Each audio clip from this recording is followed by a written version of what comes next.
Hi friends, welcome back to my channel. இன்றைக்கி நாம் பார்க்க போகிற வீடியோன்னு பார்த்தீங்கன்னா, வாஸ்துபடி அதிர்ஷ்ட சக்கரத்தை உங்கள் வீட்டை நோக்கி திருப்ப இந்த செடிகளில் ஒன்றை வீட்டில் வையுங்கள். வாங்க இன்னைக்கு அதை பற்றி பார்க்கலாம். நம் பூமி இப்போதும் வாழ்வதற்கு தகுந்த இடமாக இருப்பதற்கு காரணம் தாவரங்கள் தான். அவை நம் வாழ்க்கைக்கு கடவுள் அளித்த வரங்களாகும். தாவரங்கள் நமக்கு ஆக்சிஜனை வழங்குகின்றன. அதனால் தான் நம்மால் உயிர் வாழ முடிகிறது என்பது மறுக்க முடியாத உண்மை. ஆக்சிஜனை கொடுப்பது மற்றும் வாழ்க்கையின் அடிப்படை தேவைகளை வழங்குவதை தவிர தாவரங்களுக்கு ஜோதிட ரீதியாகவும் முக்கியத்துவம் உள்ளது. ஒருவரின் வாழ்க்கையை சிறப்பாக மாற்றும் ஆற்றல் அவர்களுக்கு உண்டு. தாவரங்கள் ஜோதிடத்தில் பல அதிசயங்களை செய்கின்றன. சில தாவரங்கள் மற்றும் மரங்கள் மிகவும் முக்கியத்துவம் வாய்ந்தவை. அவை நல்ல ஆரோக்கியம், செல்வம், அமைதி மற்றும் செழிப்பு ஆகியவற்றை வழங்கக்கூடியது. இந்த வீடியோவில் அதிர்ஷ்ட சக்கரத்தை உங்களை நோக்கி திருப்பும் தாவரங்கள் என்னென்ன என்றுதான் பார்க்க போகிறோம். முதலில் துளசி செடி.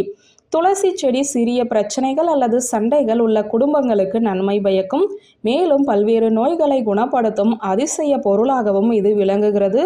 ஒரு தனி நபருக்கு அல்லது அவரது வீட்டில் சூரியன் அல்லது பிரகஸ்பதியின் தீங்கான தாக்கம் இருந்தால் அவரது வீட்டில் துளசி செடி எளிதில் வளராது என்று நம்பப்படுகிறது. அத்தகைய சூழ்நிலையில் இந்த மந்திர செடியை மீண்டும் மீண்டும் நட அறிவுறுத்தப்படுகிறது. துளசி செடி ஒருவரின் வீட்டிலிருந்து எதிர்மறை அதிர்வுகளை நீக்கி நேர்மறையாக நிரப்புகிறது. கூடுதலாக விஷ்ணு துளசி என்றும் அழைக்கப்படும் வெள்ளை துளசி உங்கள் வீட்டில் நடுவதற்கு சிறந்ததாக கருதப்படுகிறது. அடுத்ததாக மல்லிகை. சில கட்டுக்கதைகளை அடிப்படையாக கொண்டு மக்கள் இந்த செடியை வீட்டில் வளர்ப்பதை தவிர்க்கிறார்கள். இந்த செடியை வீட்டில் வைப்பது பாம்புகளை தங்கள் வீட்டை நோக்கி இருக்கும் என கருதுகிறார்கள். ஆனால் இது உண்மையல்ல. உண்மையில் அதை வீட்டில் வளர்ப்பது மங்களகரமானதாகவும் நல்ல சகுனமாகவும் கருதப்படுகிறது. இது ஒருவரின் வியாழனை பலப்படுத்துகிறது.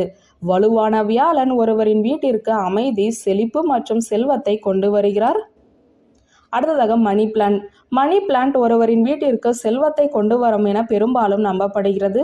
இந்த தாவரம் ஒருவரின் வணிகம் செழிக்கும் அல்லது சேவை துறையில் பதவி உயர்வுக்கு வழிவகுக்கும் ஒரு ஒளி அல்லது சூழலை உருவாக்குகிறது. அதே நேரத்தில் உங்கள் முயற்சியும் அவசியம். இந்த செடியால் மட்டும் எதுவும் நடக்காது. அடுத்ததாக தென்னை மரம். ஒருவரது வீட்டில் தென்னை மரம் வளர்ந்து வந்தால் அது வர இருக்கும் பிரச்சனைகளில் இருந்து ஒருவரை பாதுகாக்கும் என நம்பப்படுகிறது. வளர்ந்த நகரங்களில் இதனை வளர்க்க முடியாது என்று நீங்கள் நினைத்தால் கவலைப்பட வேண்டாம். அதற்கும் ஒரு தீர்வு இருக்கிறது. நவராத்திரியின் 8வது நாளில் தண்ணீர் நிரப்பப்பட்ட கலசத்தை எடுத்து அதன் மீது புதிய தேங்காயை வைக்கவும். தேங்காயின் கண்கள் கலசத்திற்கு மேலே இருக்கும் வகையில் வைக்கவும் மற்றும் தண்ணீரை பலவீனமாக மாற்றவும். தென்னை வளர வளர சின்னஞ்சிறு இலைகள் வெளிவரும்.